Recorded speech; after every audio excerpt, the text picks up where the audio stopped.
Meu nome é Luiz Sérgio Torres, sou psiquiatra, psicoterapeuta, trabalho com a hipnose médica. E a minha ideia aqui do encontro com vocês, esse bate-papo, essa palestra, é a respeito da psiquiatria, de como eu vejo a psiquiatria hoje e a evolução que ela tem tido, e também como ela pode ajudar o sofrimento das pessoas.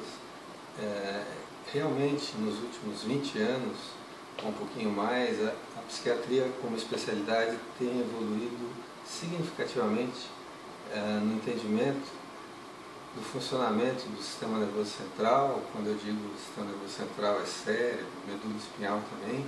Nós temos memória medular, isso é importante. E também nesse funcionamento e na repercussão das alterações químicas cerebrais sobre o comportamento e os sentimentos humanos. Isso até, vamos dizer assim, mais do que 30 anos, 20 anos, era quase que superficial e agora facilita muito. Temos muito que conhecer ainda a respeito dessa neuroquímica cerebral, e mesmo conhecendo cada vez mais, eu penso assim que precisamos valorizar o psicológico, que é decorrente da química cerebral, bem como ele atua modificando essa química. Então, a base do tratamento psiquiátrico envolve a medicação, o tratamento psicofarmacológico e também o tratamento psicoterápico. Existem várias linhas psicoterápicas hoje, uma linha de ponta muito prática, muito específica, é a linha cognitivo-comportamental. A psicanálise continua sendo também muito significativamente importante. E em relação à hipnose, que particularmente hipnose médica, ericksoniana, do Milton Erickson, um psiquiatra já falecido, cujo auge foi na década de 80, esse instrumento terapêutico, que é a hipnose, produz resultados muito interessantes, muito significativos e positivos, que contribuem como mais um elemento útil para tratar conflitos, traumas, para adentrar o inconsciente, que realmente existe, é um conceito, mas existe, e que ajuda muito em mudanças de crenças, em ressignificar, ressimbolizar crenças, em produzir, a hipnose produz a catarse, traz à tona material psicológico, conflitos, vivências lá da infância, mas até mesmo vivências intrauterinas que foram represadas, escondidas, deletadas, e que, ao virem à tona, conforme o trabalho do hipnoterapeuta de ressignificação, ressimbolização, promove curas psicológicas importantes em vários aspectos do comportamento do indivíduo. Então, eu diria assim que a psiquiatria, como especialidade médica e como evolução psicológica, como psicologia, está indo muito bem, ao mesmo tempo que a sociedade tem vivenciado e tem incrementado e se prejudicado com estressores significativos, fatores de estresse como competitividade, como preocupações, como que pressa, que gera vários outros conflitos e patologias psiquiátricas, ao mesmo tempo em que a psiquiatria tem evoluído na cura, no entendimento do funcionamento cerebral. Falando a respeito desse processo de cura através dos psicofármacos, é importante que as pessoas entendam que a medicação psiquiátrica não é droga no sentido negativo, mas sim medicamento, efetivamente, que corrige seletivamente as disfunções neuroquímicas, trazendo a normalidade da pessoa, a normalidade psíquica e emocional.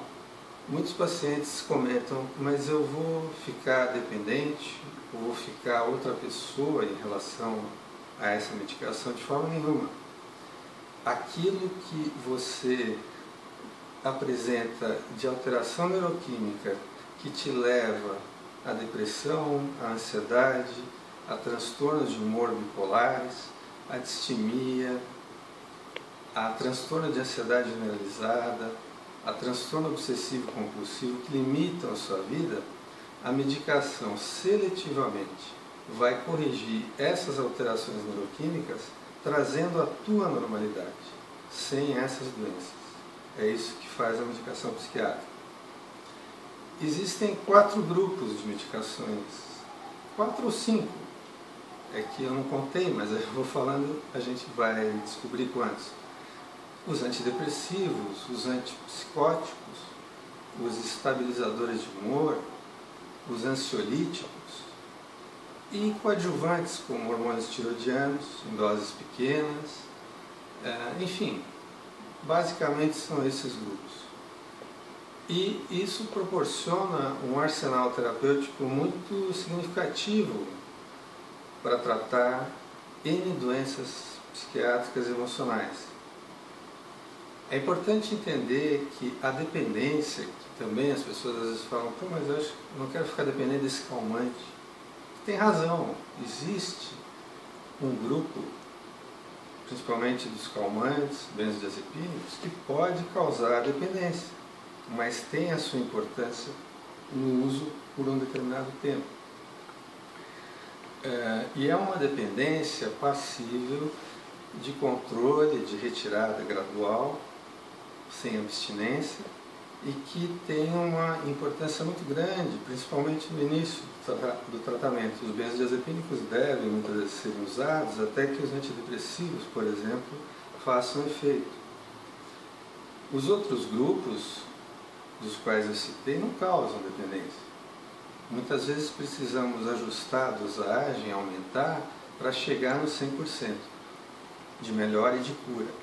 Hoje a psiquiatria não admite melhora, admite sim o estado emocional adequado para aquele indivíduo.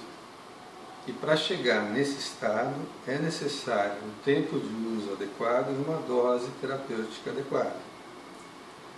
Existe agora, me recordo, um grupo dos anfetamínicos, de alguns anfetamínicos, como a Ritalina, o metilfenidato, que são medicamentos que promovem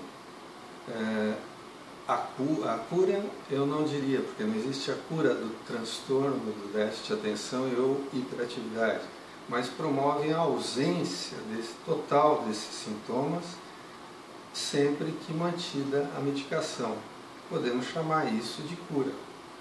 A pessoa vive sem o transtorno do déficit de atenção pela Ritalina, pelo metilfenidato, e também surgiram outros anfetamínicos muito semelhantes, de ação frontal, de correção da neuroquímica frontal, que promovem também a retirada total desses sintomas limitantes. É importante entender que a Ritalina, por exemplo, que muitas pessoas têm um receio e dizem que pode causar mal-estar, mal-estar não, é dependência, e pode realmente, que pode causar alterações a longo prazo. Tudo isso, se feito um diagnóstico efetivamente correto por o déficit de atenção, só causa benefício, só causa correção e faz com que a pessoa se concentre melhor, produza melhor, ou normalmente.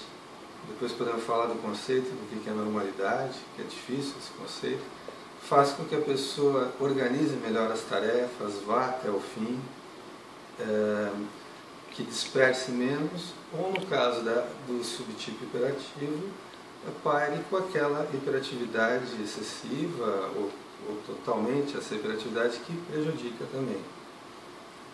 O metilfenidato, que é a Ritalina, também pode ter um uso correto e terapêutico, potencializando a ação de antidepressivos. Por exemplo, um indivíduo que tem um episódio depressivo e não está sendo totalmente revertido pela combinação de antidepressivos, a Ritalina pode vir a potencializar esse efeito terapêutico e tirar o indivíduo totalmente daquele episódio. Um outro aspecto importante da medicação psiquiátrica é a remissão, mas também remissão total dos sintomas, e o tempo de uso adequado, que é a fase de manutenção. Esses dois aspectos muitas vezes não são cumpridos pelo paciente e muitas vezes também por colegas de outras áreas. Eu entendo perfeitamente, isso não é uma crítica negativa, pelo contrário, indivíduos de outras áreas ajudam muito com medicação psiquiátrica, mas pela falta da especialização não fazem a remissão total nem a manutenção adequada, com a maior das boas intenções. Então, é preciso remitir 100%, muitas vezes com doses máximas do antidepressivo, muitas vezes com associações de alguns antidepressivos ou também estabilizadores de humor na bipolaridade, e após a remissão, tempo de remissão adequado, que algumas vezes ou muitas vezes tem que ser o uso contínuo, a vida toda. Em alguns casos, por 3 a 5 anos de uso de manutenção após a remissão, em outros, alguns meses, de 8 meses a 1 ano. Isso é algo que podemos posteriormente aprofundar, que seria alguns critérios de tempo de manutenção que nós utilizamos. Outro aspecto importante é que estamos falando um pouco mais de depressão, mas podemos falar de outros transtornos que também acompanham esse raciocínio terapêutico. O TOC, por exemplo, transtorno obsessivo compulsivo, também tem que ter uma manutenção adequada. A síndrome do pânico, ou o transtorno do pânico também, que muitas vezes é 1 ano de tratamento com antidepressivo junto com a psicoterapia. Enfim, esse aspecto de remissão e manutenção é importante não só na depressão, mas em praticamente todos os transtornos psiquiátricos, né?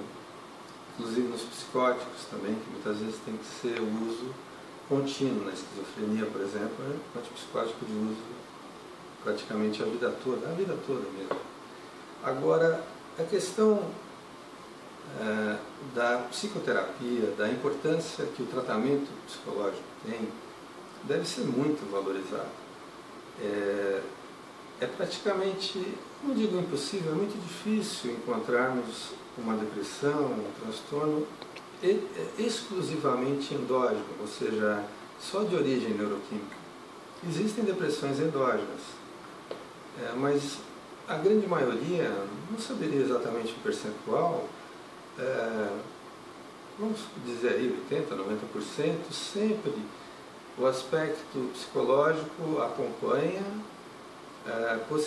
reforça a alteração neuroquímica, e também a alteração neuroquímica atua sobre o psicológico, como aquelas reações químicas de dupla via, né, onde reagente e produto ambos interferem mutuamente, mexeu no reagente, altera o produto e vice-versa.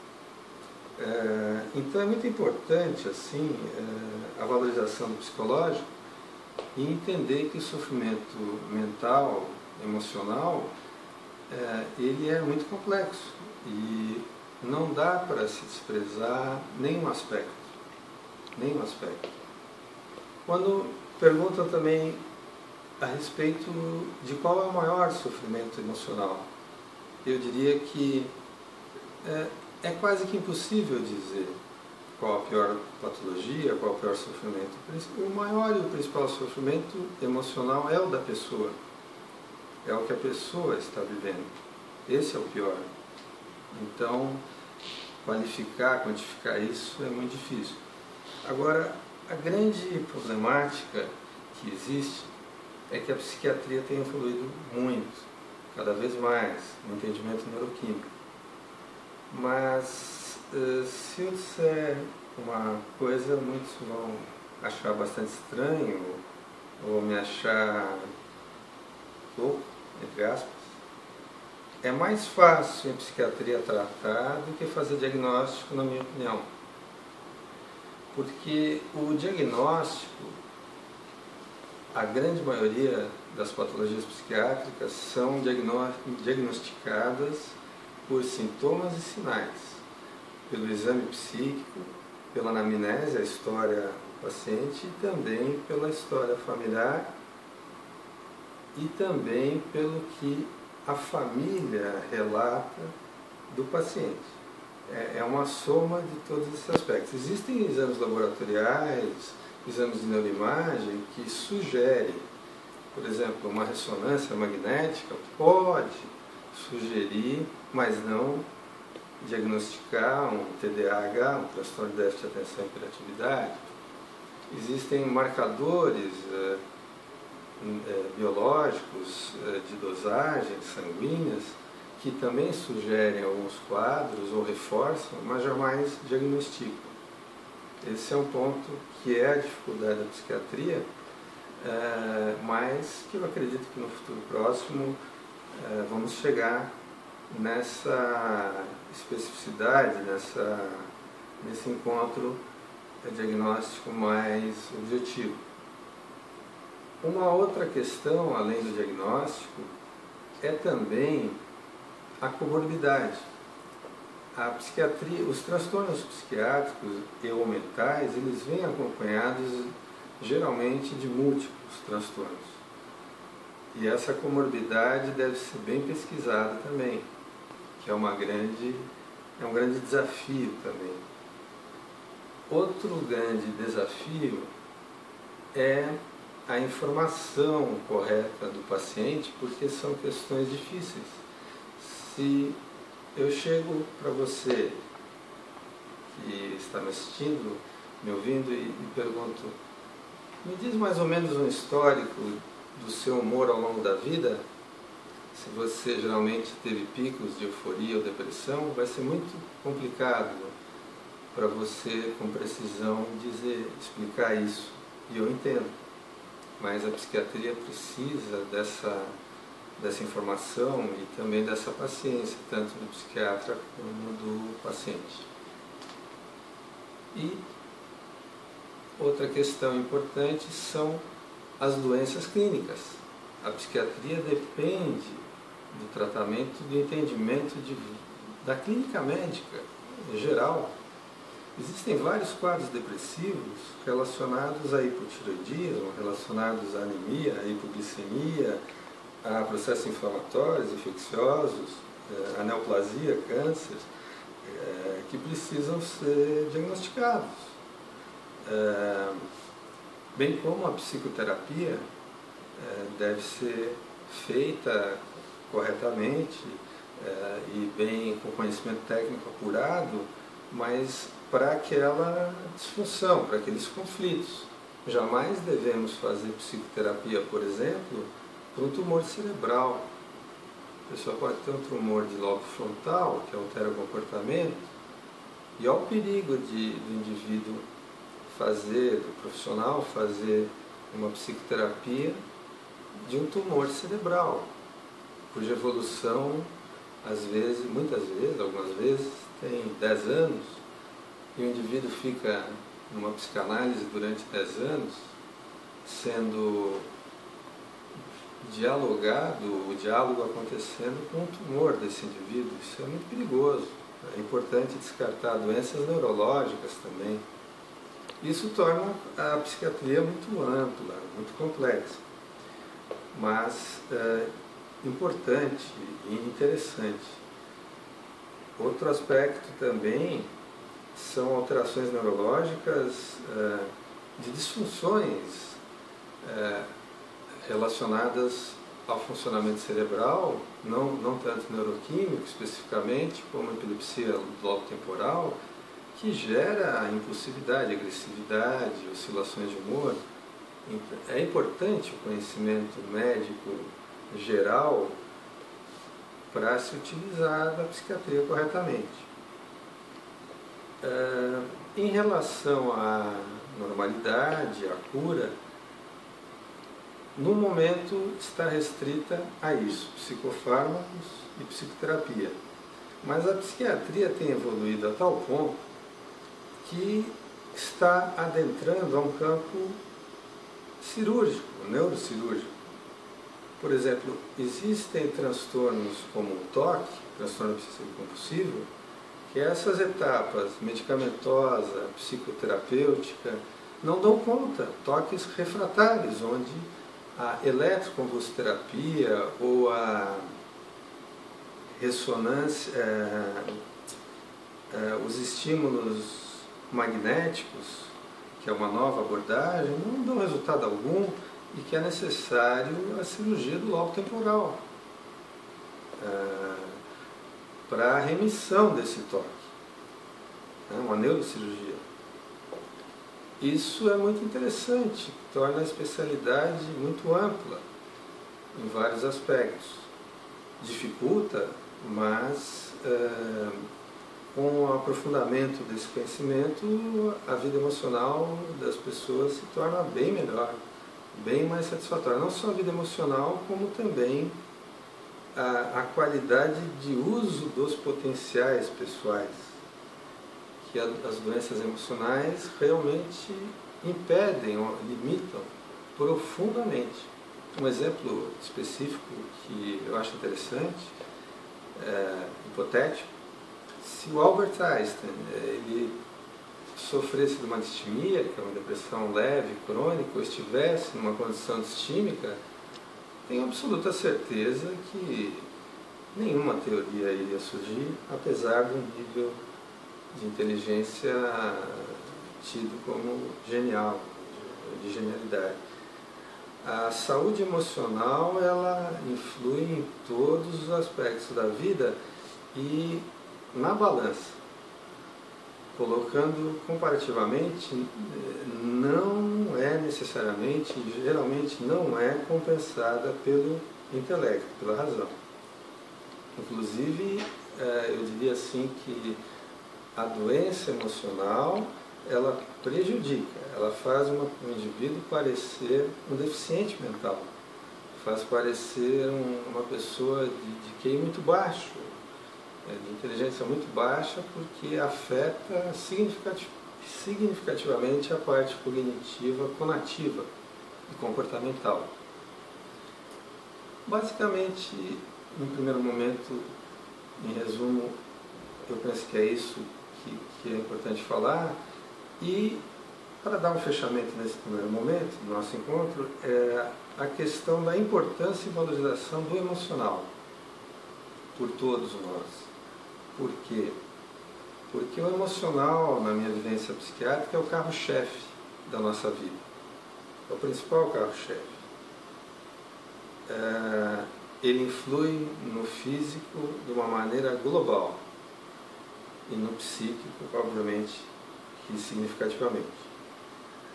É muito fácil a gente valorizar e deve buscar ajuda quando se tem uma tosse, uma expectoração, uma tosse que não passa, uma expectoração, uma febre, uma falta de ar. Claro que é fundamental valorizarmos, mas é preciso também valorizar com a mesma importância alterações comportamentais e emocionais, súbitas ou progressivas, porque podem indicar um grave problema de ordem psiquiátrica, que pode ser tratado. É mais fácil você valorizar a tosse, a expectoração, a dor no peito, ir ao encontro, busca de ajuda, do que quando você está melancólico a maior parte do dia, quase que todo dia, ou quando você está num rendimento de concentração muito negativo por muito tempo, muitas vezes não é valorizado isso como doença e geralmente o é. E é tratável, e limita e pode provocar outras doenças, físicas inclusive. Isso eu acho fundamental, essa mensagem final nesse primeiro momento. Eu agradeço a atenção de vocês e gostaria de seguir falando num outro tópico, em outro espaço, sobre doenças psiquiátricas, de uma maneira geral, como identificá-las, né? Quando buscar ajuda. Enfim, temos a hipnose também como instrumento terapêutico, a hipnose médica, clássica, ericksoniana, não a de Paulo Cassircense, mas a hipnose como um grande instrumento terapêutico também. Então agradeço a atenção de vocês e vamos seguindo para os próximos encontros, valorizando sempre as alterações emocionais também. Um abraço.